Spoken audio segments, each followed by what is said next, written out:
Hi, my name is Graham Brookie. I'm the director and managing editor of the Digital Forensic Research Lab here at the Atlantic Council, and welcome to the Atlantic Council's Fast Thinking series. We're here today to talk about foreign interference or influence in U.S. elections, in the 2020 U.S. elections, which has been a major topic that we've been talking about for the last 4 years at least. The DFR Lab at the Atlantic Council has taken on a large body of work on this topic, specifically including setting up the first independent rating system for attributions of foreign interference in the U.S. elections. So when we're talking about things like Russian foreign interference, the conversation is sometimes a lot larger than what we're seeing in the actual information environment. And so matching the vulnerabilities that we have with the threat that we face and the way that we talk about it has been a large focus of our work at the Atlantic Council. And so to talk about that today, to talk about what we've seen with fresh reactions, but not comprehensive reactions, I'm joined by my colleague Alyssa Khan at the DFR Lab. So let's start with the first key question. What did foreign interference look like in the 2020 election? Alyssa, what are your initial thoughts? Great, thanks, Graham. So there's really been this growing politicization of foreign interference claims post 2016. We've seen kind of spurious claims by partisan actors. We saw a known hack and release foreign campaign this election cycle that really failed to have as much impact as the actors possibly wanted. And we've really seen domestic disinformation drive a great impact this election cycle. And we're really seeing that as something that's chipping away at the validity of the election results as they've come in. I think you hit on a really, really important point there, which is we know that this is a thing. We know that we have to have our guard up against it. But one of the important driving factors about foreign interference is one of the things that makes us most vulnerable to it is this very kind of robust supply and demand domestically for disinformation. So any foreign influence operations, which is a little different than foreign interference, the kind of defined as the ability to change hard votes or mount very specific cause and effect operations, that's interference. Where we're talking about influence, we're talking about the ability to shape public opinion in the long term. And the thing that we have seen quite a bit is influence is not necessarily the key difference that we've seen since 2016 is the influence operations aren't original. They just pick up and amplify some of the more kind of extreme, more hyper-partisan undercurrents of our own domestic political kind of dialogue. And that's a really, really difficult thing to address and create resilience against. But Alyssa, back to you. How did this issue differ in your view since 2016? A huge amount of resource has been put into this from the research community, from the media community, from the social media, like tech giants, from government especially. So, what did we actually see? Who are the bad actors involved, and how has this changed in your view, based on the data that you've actually been looking at? Yeah, so like you said, Graham, since 2016, there's greater public awareness really about the possibility of foreign interference in American elections, and it's much more of a kitchen table issue. So we've been seeing an influx of funding and research in this area, which has been great. So the DFR Lab has actually been tracking attributions of foreign interference in the US elections. So far, we've identified at least 84 attributions, and we've rated how credible and legitimate these claims are, as well as how much attention they've garnered online. So, for example, articles about these 84 cases have had more than 29 million social media engagements total. In terms of countries of origin, we've seen 20 plus cases from China, 20 plus from Iran, and 40 plus from Russia. But just to qualify, not all of these allegations of foreign interference are equally legitimate and credible. So partisan actors, political actors, and many other people have been using foreign interference and claims of foreign interference as a jab or a stick with which to attempt to insert their political agenda. And we've been tracking allegations not only from the US government and tech companies, but also from influential individuals, media, civil society, and other sources. So I guess my question for you, Graham, how would you really characterize foreign influence in this past election as opposed to foreign interference? Well, I mean, based on any number of the actual elections, don't take it from me, take it from the officials that are in charge of election security. We know from entities like the Department of Homeland Security's CISA agency, the Critical Infrastructure, they're the Cybersecurity Infrastructure Security Agency. And officials there have said that this has been the safest and most secure election in the history of elections, which is an astounding feat given the fact of hard logistics, an election that has been carried out in a new way or in a different way than most elections have in the past due to increases in vote by mail because of the literal pandemic that we still find ourselves in, which is why we're having this conversation online as opposed to in the office. So from a critical infrastructure standpoint, the election has been safe and secure. Also from the standpoint of foreign interference, it doesn't appear as though any attempts at hard interference have been successful.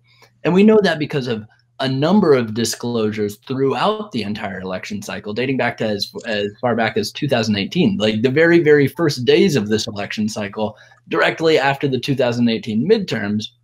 And we've seen increased disclosures from groups like Microsoft, from which we know that there were things like attempted hack and leaks that were not successful. We've seen increased social media activity, or at least efforts by groups that have traces similar to the Internet Research Agency from Russia. Any number of those disclosures have come from Facebook and Twitter. We've had more disclosures from the Office of Director of National Intelligence, including one back from August that kind of listed all of the actors in this space, or the hostile foreign actors that they assess to be kind of interested in engaging in influence operations, maybe interference operations. One thing that was a kind of a downfall of that assessment was that it was just the views, what the intelligence community assessed the views of bad actors to be, as opposed to the scale and scope of activity. But we haven't seen foreign interference have a huge amount of, or a significant amount of impact in this election cycle. There's no hard and fast evidence to back that up. But we have seen a number of efforts, and it's good that our resilience is increasing around this very specific national security threat. The bad news on that is that we're not resilient to the vulnerability that makes things like foreign interference and foreign influence more plausible.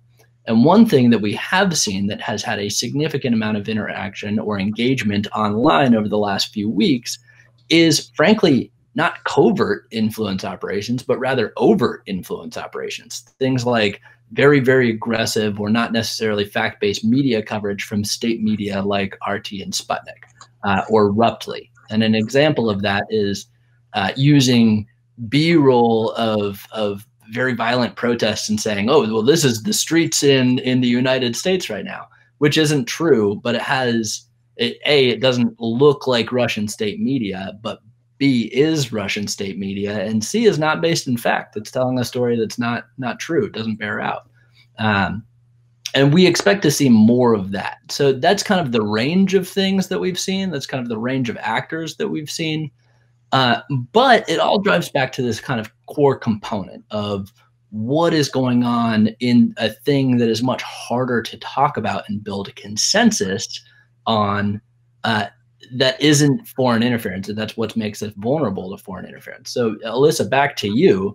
How do you assess domestic disinformation compared to foreign interference or foreign influence over the last few months, over the last few years? Great. Yeah, big question. I think I can pretty confidently say that domestic disinformation has been much more impactful in this election than threats of foreign interference. Of course, impact is this question disinformation researchers are always grappling with because it's really the hardest to tangibly quantify.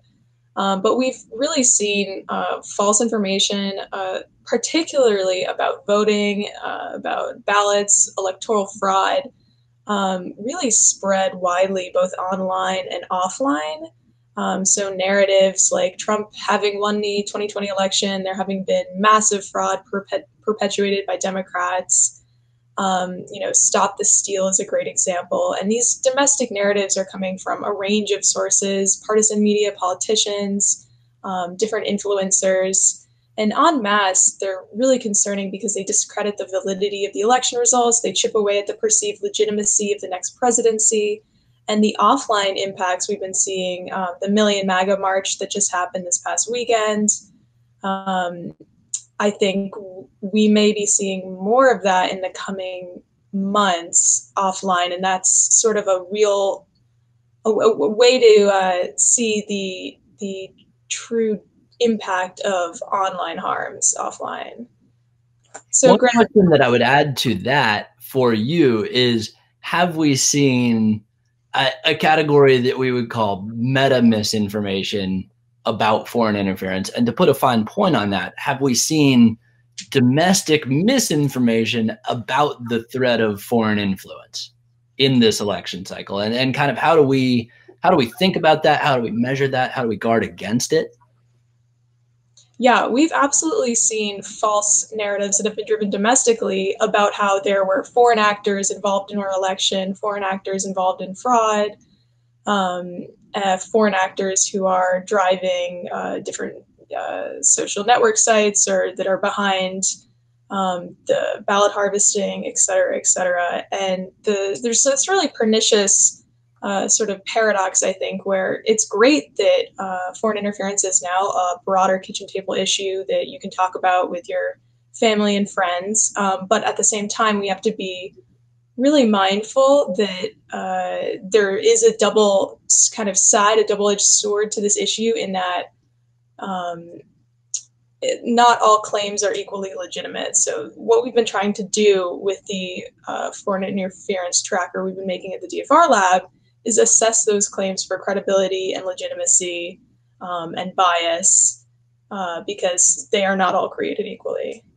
And how do you measure the impact of every single attribution of foreign interference, regardless of whether it's true or not? How do you measure, things like what you just mentioned, the credibility, the bias, and then especially the reach and whether it's having an impact on a broader set of citizens? Yeah, like I said, it really depends on the thing. For the cases of foreign interference we're looking at with our tracker, we've been measuring impact by looking at the media articles about each case. And then we've been looking at how those articles have spread online and how they've been shared on social media. So for each case, we have a couple data points. We have the number of total articles that have been written about it. We have the partisan slant of some of those articles when they're in more mainstream organizations. And then for all of those articles, we have the Facebook, Twitter, Reddit reach. And of course, this is only an approximation because there's also offline impacts to every case that are harder to see. But with offline stuff like the Million MAGA March and people not wearing masks, you can start to see the kind of real world impacts. So Graham, I was wondering if you could talk a little bit more about the tracker we've been working on. Yeah, so that goes directly back to your point where, not all attributions are the same. To your point, not all attributions of foreign interference or foreign influence are equal. And so how do you create a method to, in real time or as close to real time as possible? Because once an attribution goes viral, it's very hard to kind of right size it or correct it or verify it because it's already had an impact. And so how do you have a real time rating system for everything ranging from Facebook's monthly disclosure of inauthentic behavior, where they take down a bunch of networks, some of which could be from foreign actors, to a Microsoft blog post saying there were a number of hack and leak attempts or hack attempts that could be potentially used to leak malicious information, to the director of national intelligence saying something that kind of refutes some of his colleagues who are talking about the same threat. So creating a rating system for all of that, And then importantly, having the rating system measure the size of conversation for every single instance of foreign interference. Because again, one of the kind of cases of foreign interference that could be really, really impactful might not be the one that gets the most attention. And some of the cases for sure that we've seen that have gotten the most attention really didn't even matter or bear out or have data to kind of back it up as something that we should be worried about. And so the Foreign Interference Attribution Tracker is designed to do just that, is basically a rating system to give us a little bit of a second check to say, oh, well, is this A, legit or not? And B, how many people are seeing this, and how big of a kind of conversation about this vulnerability is there? And again, what that does is it right-sizes the conversation about a very serious national security threat. I mean, two things can be true at once. One is that foreign interference is a threat that we have faced, we face right now, and will continue to face in the future. And it is grave, serious, and our democracy depends on us kind of guarding against it. The second thing can also be true, which is not everything is a Russian bot. In fact, very few things are Russian bots that kind of get called Russian bots at this point. And so balancing those two things out is exactly what this kind of very robust, comprehensive methodology that's designed to be accessible to people so that they don't have to wade through this very confusing thing and a bunch of data to make their own assessments. It's right there. It's there for use by journalists or whoever else. That's what it's designed to do. So, Alyssa, last question. How do you get to the Foreign Interference Tracker? What happens next? The election is, I should say, the voting is done. The election is over. We know what the results are. What happens with our kind of, what happens with Fiat next? What happens with the tracker next? Can it be applied to other cases? Are we taking this on a roadshow? What's the utility? What should people be on the lookout to read or to engage with, or what are the next topics that we're particularly worried about or looking to cover? Yeah, so the data we've been talking about is all publicly available to download and to peruse in beautiful online visualizations. You can go to interference2020.org to do so, and look out for our report out in the coming months that delves into this topic and goes far deeper. Great.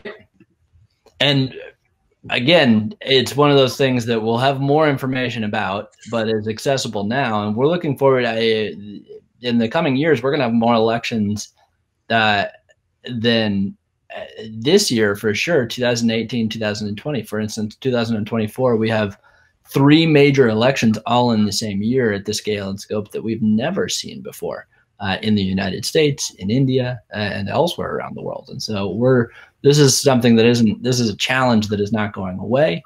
It's something that we're going to be remaining vigilant about and studying, researching, reporting in near real time or as quickly as we can with the team that joins Alyssa and I around the world. But in the meantime, you can check it out at Interference 2020. Thank you so much for joining us. This has been Fast Thinking. Alyssa's thinking has been a little bit faster than mine. You are likely watching this on YouTube, in which case you should like and subscribe. If you're engaged on Atlantic Council topics, if you're following the Atlantic Council, then go ahead and comment if there is a topic that you would like us to cover. We would very much like that feedback, and we'll see you on the internet.